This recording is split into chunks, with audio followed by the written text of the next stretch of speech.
It's your body. You rock it, empower it, and you take care of it. CSU Health Network is here to answer your questions. Welcome to the CSU Health Chat. CSU Health Chat is a program paid for by the CSU Health Network. All content is controlled by the CSU Health Network. Hi, I'm Matt Freeman, and welcome to the first edition of CSU Health Chat, brought to you by the CSU Health Network. This is no ordinary health chat. We look at health topics specific to you, from you. The topic for this first edition is one that many students can relate to: alcohol. Whether you drink or choose not to, alcohol is a hot topic on many college campuses, and CSU is no exception. To answer your questions on this topic, we are joined by Dr. Benn, a psychologist, and Pam McCracken, alcohol and drug prevention specialist, both from the CSU Health Network. Welcome, guys. Thanks for taking the time. Thanks. Glad to be here. So let's get right into it. Why, as a doctor, is it so important to have just straight talk about the subject of alcohol?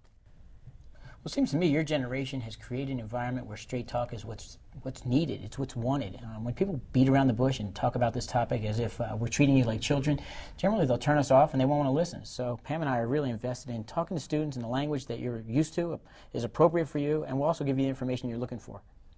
Well, and from my perspective, too, we know that even though the legal drinking age is supposed to be 21, students are already on campus drinking, and they're not waiting till they're 21. So for us, we need to be where they are, meet them where they are, and talk about how they can incorporate alcohol into their life moderately, responsibly, if at all. And we can't do that if we come from a perspective of it not being part of our culture. Great. Well, let's get right into that straight talk. We have some questions from students, and I'll just read the first one right now.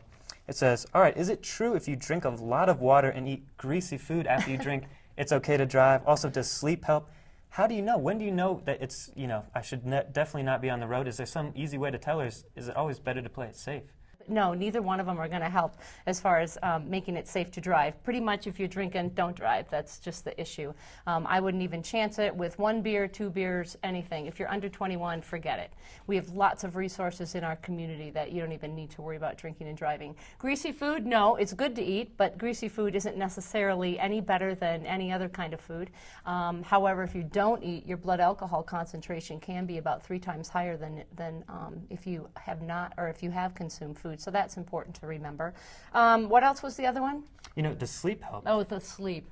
Anything helps when you're not doing anything. Mm-hmm. If you're not engaging in an activity that's dangerous to yourself or others, I definitely encourage it. Sitting around, drinking water, sleeping, sure, do that. Don't drive near me. Yeah, just stay off the road at all costs. So stay off the road. Play it safe, sounds like. Exactly, No play it what. safe, absolutely. Our students do a pretty good job of not doing it.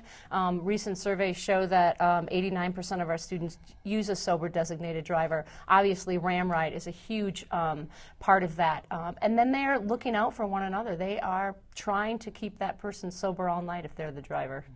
Are there things you can do to avoid a night where you end up being probably more drunk than you wanted to be? Wow. Sure, there's lots of things you can do. One would be not to drink at all. Okay, that's not a novel concept. The other thing is to pace yourself. I mean, we don't say 1 drink an hour simply because someone tells us to do that. Your liver metabolizes 1 ounce of alcohol an hour, and that's really what you need to remember. A lot of students we find overestimate the amount of alcohol they're putting into their systems, and they're not really good at determining how much alcohol is in a drink. So we really want them to be conscious of that and to use, can I say this on TV? Use a shot glass. If you're eyeballing, you're going to put a lot more alcohol into your red Solo cup. If you're using a shot glass, you're going to be a lot more conscious. Beer is a little bit easier to measure because it comes in a can or a bottle, and if you're at a keg party, those cups are about 16 ounces. You can kind of gauge it. And for me, it's knowing how you're feeling as you're drinking. Obviously, if you're starting to slur your words, people are saying something to you, the room is spinning, that's a little bit, beyond the time that you should stop. The problem I see is the alcohol courage that comes with it, which I would call really alcohol stupidity, is, oh, I can drive, I'm fine, I love the idea of throwing everybody's keys in a hat.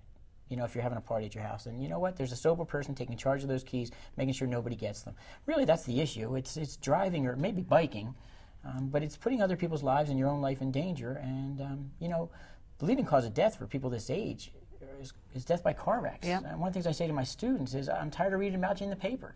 Every year we have death by drinking and driving. And if we could help students just see that. It's not just somebody else. This doesn't happen to somebody else. It's happening to your brothers and sisters who are walking around CSU's campus. And we're concerned with the amount of how quickly a student may drink.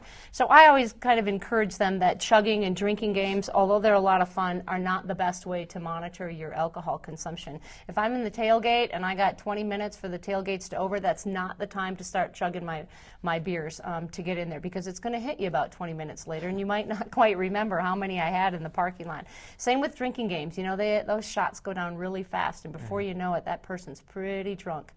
And watching out for one another, like we said before, it's really critical. If everybody's wasted, who's going to determine who's more wasted or not, and who needs help? So it's important to keep someone around that's, moderate, responsible, and sober. Definitely. Right, great. Well, we're going to pause for a quick break from the CSU Health Network, and we'll be right back with some more of your questions.